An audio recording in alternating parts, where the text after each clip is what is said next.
everybody, welcome back for another What the Play video, and today we are going to talk about giveaway. I'm so excited for that. As you can see, I have some pretty nice little plays back here, so maybe that gives you an idea. I don't know. I'm giving away a play.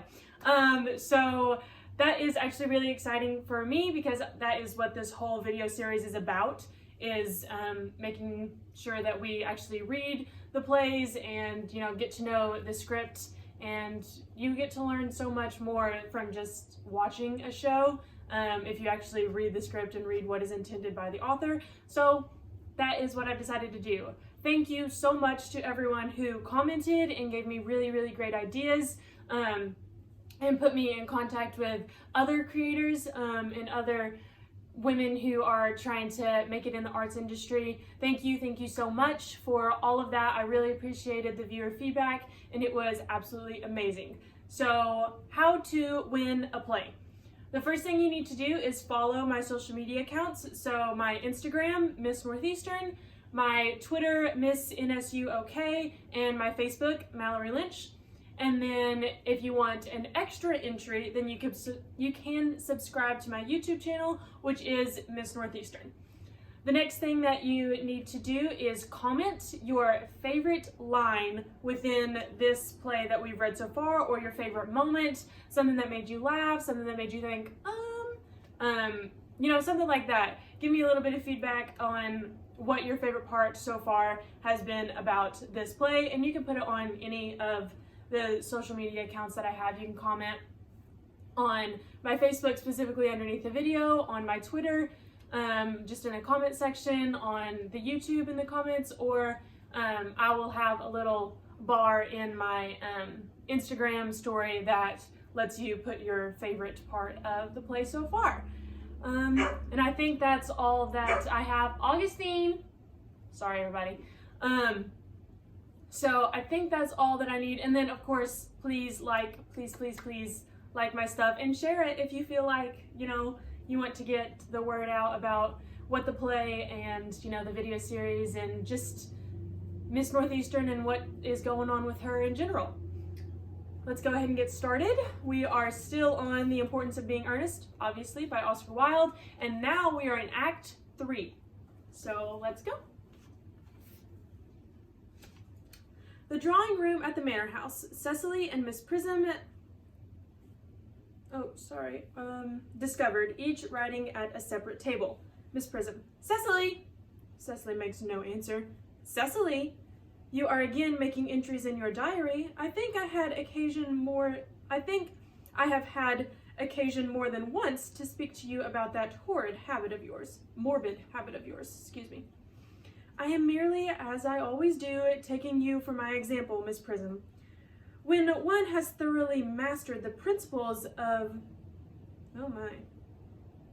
bimetallism, the idea that both gold and silver should be used as monetary standard. In Britain, the pound was based on silver. So that's what that means. One has the right to lead an introspective life. Hardly before. I must beg you to return to your political economy.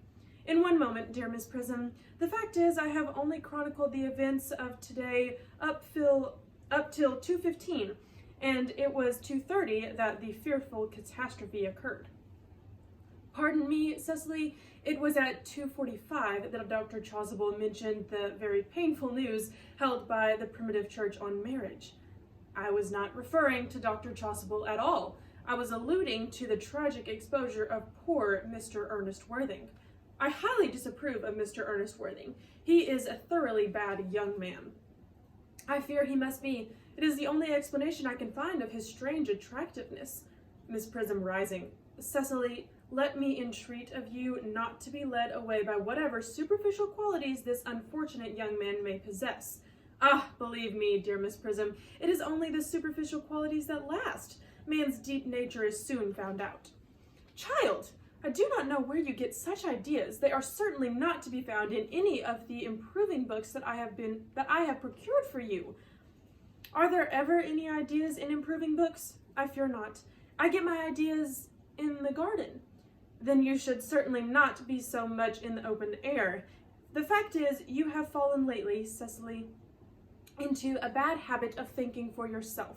You should give it up. It is not quite womanly. Men don't like it. Enter Algernon. Mr. Worthing, I thought I might say I was in hopes that you might had already returned to town. My departure will not long be delayed. I have come to bid you goodbye, Miss Cardew. I am informed that a dog cart has already been ordered for me. I have no option but to go back again into the cold world.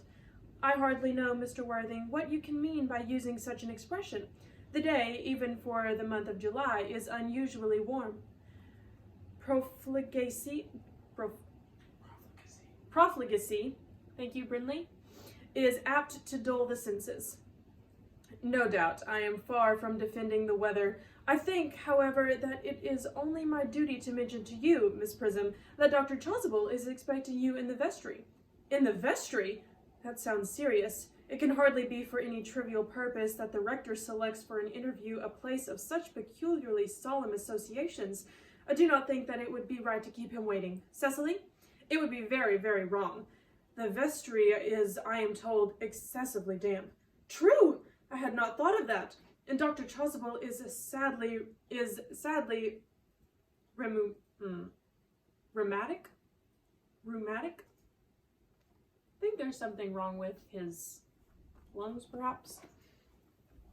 Rheumatic. I don't know. Mr. Worthing, we shall probably not meet again. You will allow me, I trust, to express a sincere hope that you will now turn over a new leaf in life. I have already begun an entire volume, Miss Prism. I am delighted to hear it. She puts on a large, unbecoming hat, and do not forget that there is always hope, even for the most depraved. Do not be idle, Cecily.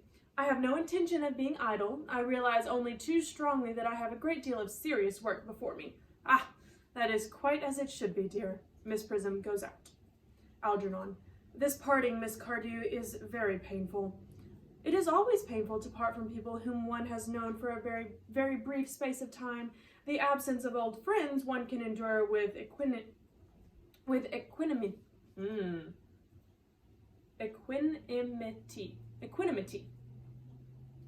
But even a momentary separation from anyone whom one has just been introduced is almost unbearable.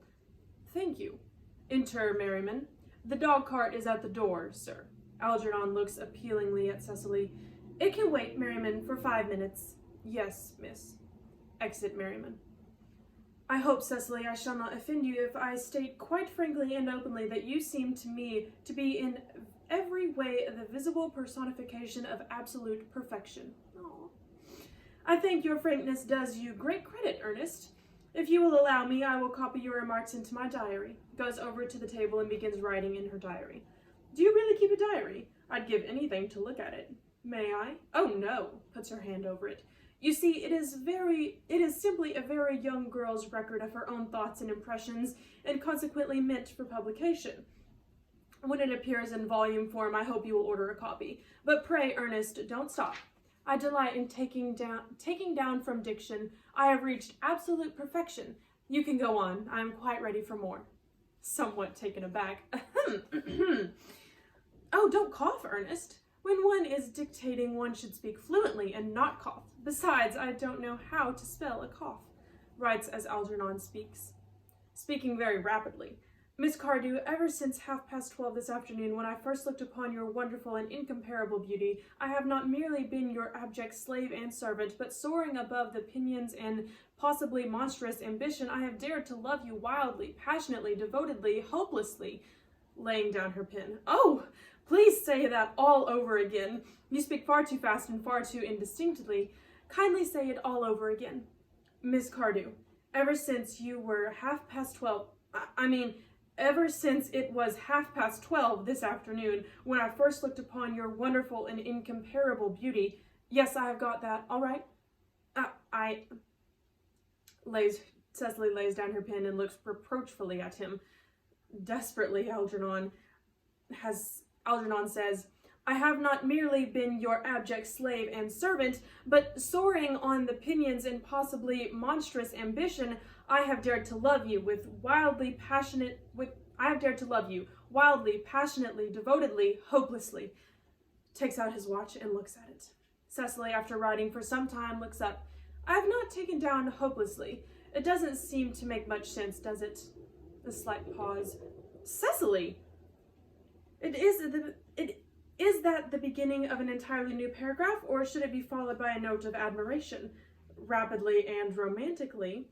It is the beginning of an entirely new existence for me, and it shall be followed by such notes of admiration that my whole life shall be a subtle and sustained symphony of love, praise, and adoration combined. Oh, I don't think that makes any sense at all. The fact is that men should never try to dictate to women. They never know how to do it, and when they do it, they always say something particularly foolish. I don't care whether what I say is foolish or not. All I know is that I love you, Cecily. I love you. I want you. I can't live without you, Cecily. You know I love you. Will you marry me? Will you be my wife? Rushes over to her and puts his hands on hers. Cecily, rising. Oh, you've made me blot. And yours is the only real proposal I've ever had in my life. I should like to have entered it neatly. Enter Merriman. And we are going to stop there for today so that we don't read the entire Act 3, because I love this act. It is so good. So we're going to pause right there, and we will come back next week with the rest of Act 3, or a portion of Act 3. Please don't forget about the giveaway. It will be a play of your choice, whatever play you want. I will buy it and then ship it to you, so don't worry about anything like that. And I plan on picking the winner. I will probably do like a randomized number generator. So I plan on getting the winner and then announcing it next week at our video series. So I guess the cutoff date for liking and following and commenting will be tomorrow, or next Tuesday. Let's go with that. Next Tuesday is the cutoff date. So get your comments in, get followed, follow me, you know what I mean. And remember that if you subscribe to my YouTube, then you get a whole another entry just for doing that. So thank you so much, guys, and Merry Christmas, Happy Hanukkah, Happy Holidays, whatever it is you celebrate. Thank you.